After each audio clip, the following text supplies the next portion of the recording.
أعوذ بالله من الشيطان الرجيم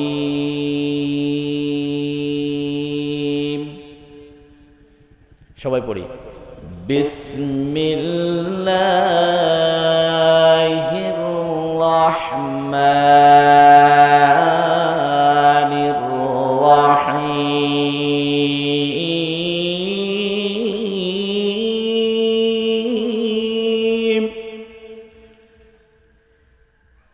وقضى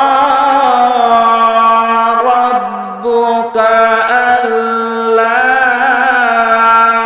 تعبدوا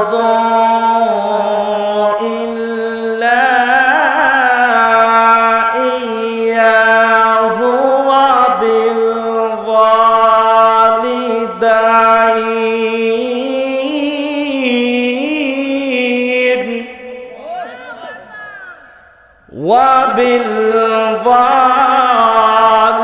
وبالوالدين إحسانا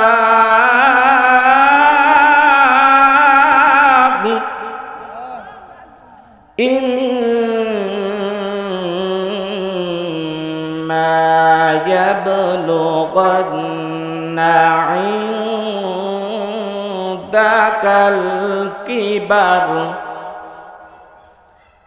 وقال تعالى كل نفس ذائقة الموت وإنما توفون أجوركم يوم القيامة صدق الله العظيم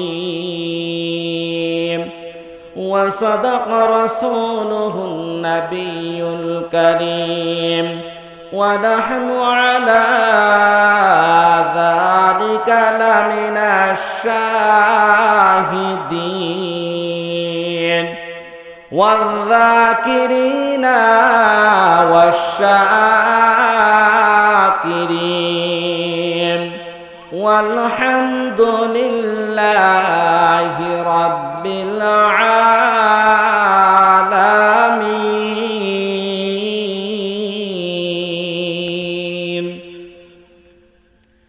আমি কোরআনে কারীম থেকে একটা আয়াতে কারিমা তেলাওয়াত করেছি। এই যে এই জায়গাটা সকাল বেলাও এই জায়গার দাম ছিল না, সকাল বেলাও কি এই জায়গাটার দাম ছিল না। এখন এই জায়গাটার দাম কত? আল্লাহর নবীজি মুহাম্মদুর রাসূলুল্লাহ যে ব্যক্তি পৃথিবীর মধ্যে শ্রেষ্ঠতম একজন ব্যক্তিত্ব, পৃথিবীর কোন কাফের তার চরিত্রে একটা আঘাত দিতে পারবে না, একটা কলম ধরতে পারবে না। বরঞ্চ মক্কা মদিনার কাফেররা পর্যন্ত নবীজির তাকে তাকায়া ইসলাম গ্রহণ করেছেন।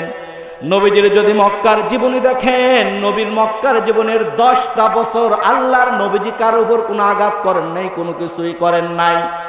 এই 10টা বছর আল্লাহর নবীজি তার চরিত্র দিয়া, আল্লাহর নবী তার আদর্শ দিয়া মানুষগুলাকে ইসলামের পথে আনছে। এই 10 বছর কিন্তু আল্লাহর নবীর চরিত্র দিয়া কাফেররা পর্যন্ত আল্লাহর নবীকে কি বলেছেন? আল আলামিন কে বলেছিলেন? কি বলছিল? আল আলামিন বলেছেন। কত বছর পর্যন্ত? বিশ্বনবীর যতদিন পর্যন্ত তার উপরে ইকরা বলা হয় নাই, ততদিন পর্যন্ত আল্লাহর নবীকে সবাই বিশ্বাসী বলল। আবু জাহেল পর্যন্ত আব্দুল্লাহর বেটা মুহাম্মদকে বলল, মনে রাখবা দুনিয়ার সবাই তোমাদের আমানত নষ্ট করতে পারে, কিন্তু আব্দুল্লাহর বেটা মুহাম্মদ কোনদিন তার আমানত নষ্ট করবেন না। বলেন সুবহানাল্লাহ। আমরা জানি আল্লাহর নবীজি যখন হিজরতে রওনা হলেন, আল্লাহর নবীজি ইচ্ছা করলে তার ঘরের ভিতরে কাউকে না রেখেও যেতে পারতেন, কিন্তু তার ঘরের ভিতরে হযরত আলীকে কেন রাখছেন? আল্লাহর নবীজি যখন হিজরতে চলে যান, কাফেররা যখন আল্লাহর নবীজির ঘরের ভিতরে ঢুকছে তাকে আঘাত করবেন, চাদর ধরে টানাটানি করে হযরত আলী চাদরটাকে খুব চেপে ধরে রেখেছেন যে আমার মুখ দেখার পর পরই তো তারা বিশ্ব নবীর পিছনে দৌড়াবে। তারা জানে বিশ্ব নবীর পিছনে আমি চাদর নিয়ে তাদের সঙ্গে টানাটানি করতে একটু দেরি হবে, আমার নবী 2টা পাও মদিনার দিকে অগ্রসর হবে। বলেন সুবহানাল্লাহ। হযরত আলীকে ওইখানে আল্লাহর নবীজি না রাখলেও পারতেন। এইবারকার কাফেররা যখন হযরত আলীর চাদরটা টান দিয়ে খুলে বলল, আলীর চেহারা দেখার পরে বললেন তো আলী, নিশ্চয়ই মুহাম্মদ চলে গেছেন। তা ডাক দেয়া বললেন, এরা আলী, আল্লাহর নবী যদি এখানে না রাখলেও পারতেন, কিন্তু তোমাকে কেন এখানে রেখে গেছেন? আলী ডাক দেয়া বলল, এই মক্কা মদিনার কাফেরদের যে আমানত আছে, ওই আমানতটা বুঝাই দেওয়ার জন্য আমি আলীকে আল্লাহর নবীজি রেখে গেছেন। বলেন সুবহানাল্লাহ। পৃথিবীতে নবীর আদর্শের উপরে শ্রেষ্ঠ কোনো আদর্শ পৃথিবীতে নবীর আদর্শ দেখে কাফেররা মুসলমান হয়েছে, আর আমাদের মতো মুসলমান আদর্শ দেখে মুসলমানগুলা কাফের হয়ে যায়। যদি বলেন কিভাবে?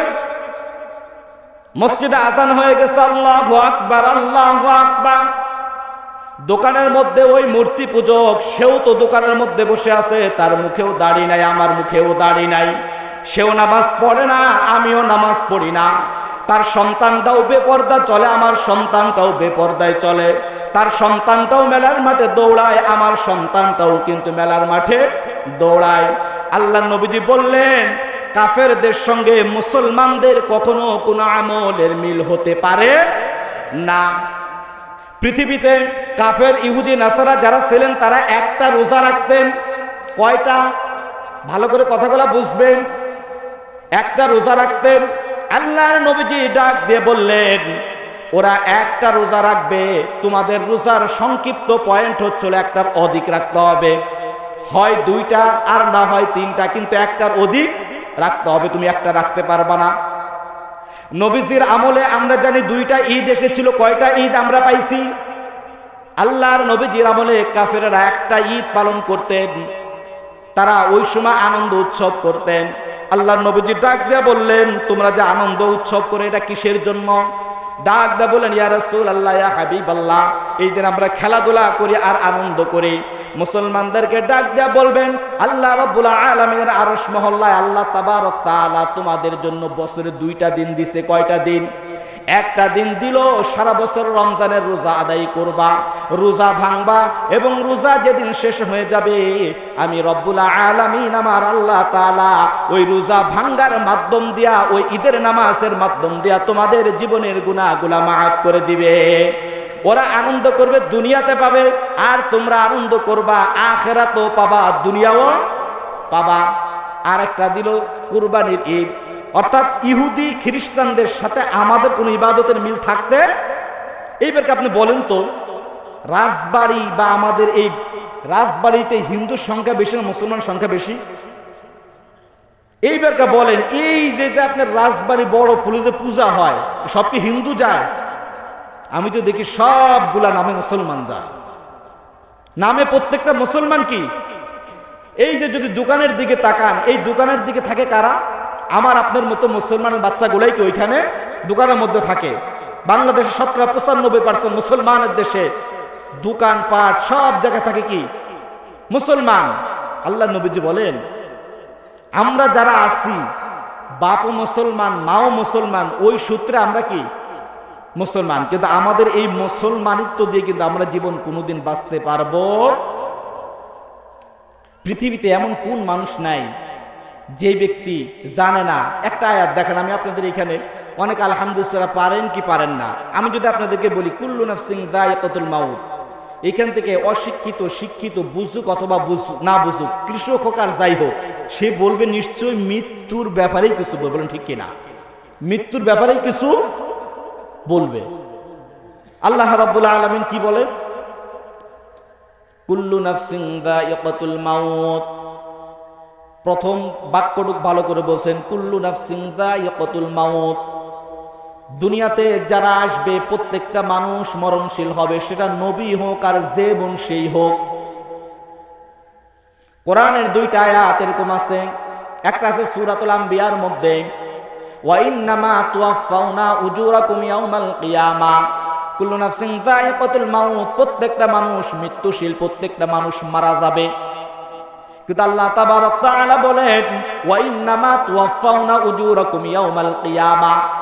ওই দিন সব চাইতে উত্তম আত্মা, সব চাইতে ভালো আত্মা, ওই ব্যক্তি সবচাইতে উত্তম আত্মা, ওই ব্যক্তি সবচাইতে ভালো আত্মা যেই ব্যক্তি কি করছে, ওয়া ইন্নাকুম ইয়াউমাল কিয়ামাতি ফামান যুহজিহা আনিন নার, যে আত্মাটা মৃত্যুর পরে জাহান্নাম থেকে বাঁচে জান্নাতের মধ্যে প্রবেশ করছে। বলেন সুবহানাল্লাহ।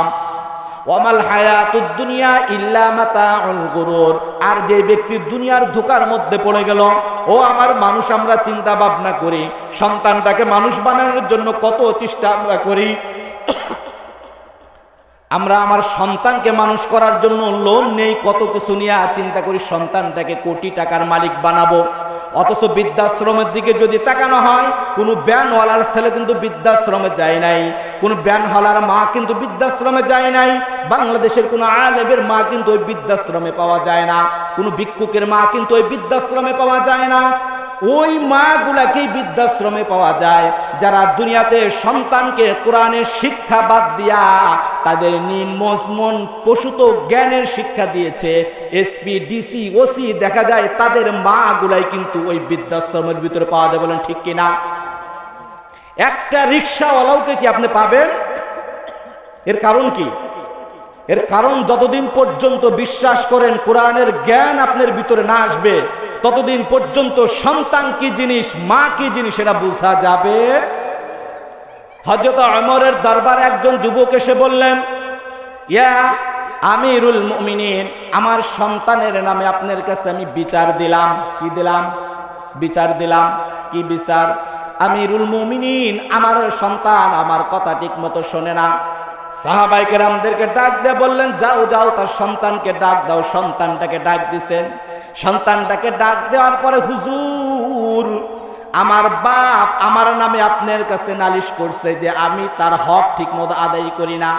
হুজুর গো, সন্তানের কি শুধু তার পিতার উপরে হক? পিতার কি কোনো হক সন্তানের উপরে নাই? আল্লাহ নবীজি বললেন, সন্তানের হক যেমন পিতার উপর আছে, পিতার হক ও তেমনি সন্তানের উপরে আছে। বলছে, আপনি আমার আব্বাকে জিজ্ঞাসা করেন, আমাকে আমার আব্বা কি তার সন্তানের হক আদায় করছে নাকি? এইবারকা বাপকে জিজ্ঞাসা করে, এইবারকা বাপ বলে, না হুজুর, আমি তো করি নাই। হযরত ওমর রাদিয়াল্লাহু তাআলা আনহু বলেন, তুমি তোমার সন্তানের হক আদায় করো নাই, এই জন্য তোমার সন্তান তোমার হক আদায় করে নাই। অর্থাৎ সন্তানের হক আছে। সন্তানের কি আছে? শালি জন্ম দিয়ে ছেড়ে দিলে আমার সন্তানের হক আদায় হয়ে গেছে। এক নাম্বার, সন্তানকে ভালো একটা নাম রাখা। কি রাখা? আমরা তো নাম রাখি ওল্টু, নাম কি বল্টু, নাম কি সিকুন আলী, নাম কি ঠ্যাঙ্গের কালি, নাম কি নাঙ্গুল নাই। মানে নামের এমন কোয়ালিটি শয়তানও চিন্তা করে এগুলো তো আমার কাছেও নাই। মানে নামের এত কোয়ালিটি শয়তান চিন্তা করে এই নামগুলো পাইলে কোন জায়গায়? আমার নামটা তো একটু সোজা আছে, শয়তান। ইনকুল, বিনকুল, টিঙ্কুল, সিঙ্কুল, এগুলো কই থেকে আসলো? ওয়া ইসমুকা, সর্বপ্রথম সন্তানের নাম রাখতে হবে কি নাম? ভালো একটা নাম। আব্দুল্লাহ, আব্দুর রহমান, আব্দুল খালেক, আব্দুল মালেক। আর আমরা যেই নাম রাখছি, ওরে সুবহানাল্লাহ, দাঁত অনেকের নাম বলতে গেলেই কি ভেঙে যায়। আপনি হাসতেছেন, বাস্তবে এটা নয়। মুসলমানদের সন্তানের নাম তো সুন্দর হবে। কিয়ামতের মাঠে আল্লাহ রাব্বুল আলামিন সন্তানকে কি করবে? সুন্দর সুন্দর নামে ডাকবে। আল আসমাউল হুসনা, আল্লাহ তাআলা কিয়ামতের মাঠে সুন্দর সুন্দর নাম ধরে মানুষকে কি ডাকবে। দ্বিতীয় নাম্বার, সন্তানের কানে আযান দেওয়া। প্রথমে সন্তান জন্মের পরে তার কানে আযান দেওয়া। কি দেওয়া? আযান কি আমাদের কানে হইলেও হইতে পারছে, কিন্তু এখনকার যুগের কানে আর আযান নাই। কারণ কি? কারণ হলো ব্যথা ওঠার আগেই ডাক্তাররে ফোন দিয়া বলে, আমার বোরার মাত্র কয়েকদিন বাকি আছে। ও ডাক্তার সাহেব, যদিও নরমাল হয় সেটা যেন আপনার ওখানে হয়, আমার বাড়িতে যেন না হয়। এত ঝামেলা করবে কে? এই জন্য আল্লাহ রাব্বুল আলামিন বলে, যখন গজব ওইখানে যাবে, সেইখানে গজব আর বাড়িতে এমনি আনবো না, কেটে ছিঁড়ে আনবো। এমন কাটা কাটাকে কাটে, যুবতী মানুষটাও কয়দিন পরে আর মাথা নিয়ে উঠতে পারে না। বলেন ঠিক কিনা? আল্লাহ রাব্বুল আলামিন বলেন, ও বান্দা, তুমি যেরকম চাইবা আমি আল্লাহ তাআলা সেরকম তোমাকে দিব। আবার হাসপাতালে যখন হওয়ার পরে আযান দেবে কি, সে লজ্জায় বাঁচে না। এই লজ্জা যখন ও করে, বড় হয়ে ওই সন্তান তার বাপের জন্য বড় লজ্জার জন্য হয়ে যায়, বলেন ঠিক কিনা? বাপ যদি বলে ডাইনে যায়, সে বামে যায়। বাপ যদি বলে নামাজ পড়, সন্তানটা পিছনের দিকে তাকায়া বাপরে মারতে যায়, বলেন ঠিক কিনা? কারণ আল্লাহ তাবারক ওয়া তাআলার হাবিব বলেন, কোন সন্তানের যদি ভালো একটা নাম রাখা হয় এবং তার কানে যদি আজান দেওয়া হয়, কি আজানটা দেওয়া হবে? অর্থাৎ তার কানের ভিতরে ঢুকাইয়া দেওয়া হবে, তুমি একজন মুসলমান, আল্লাহ রাব্বুল আলামিন তোমাকে দুনিয়াতে পাঠাইছে, আজান দিয়া তোমার জীবন শুরু হয়ে যাবে, আবার মৃত্যুর পরে আল্লাহর নাম দিয়া জানাজা দিয়া শেষ হবে, বলেন ঠিক কিনা? আপনি প্রথম কাজটা সন্তানের করলেন না, ভালো একটা নামও রাখলেন না, আজান থেকেও তাকে মাহরুম করে দিলেন, খালি জানাজার সময় বললেন বিসমিল্লাহি ওয়া আলা মিল্লাতি রাসূলিল্লাহ।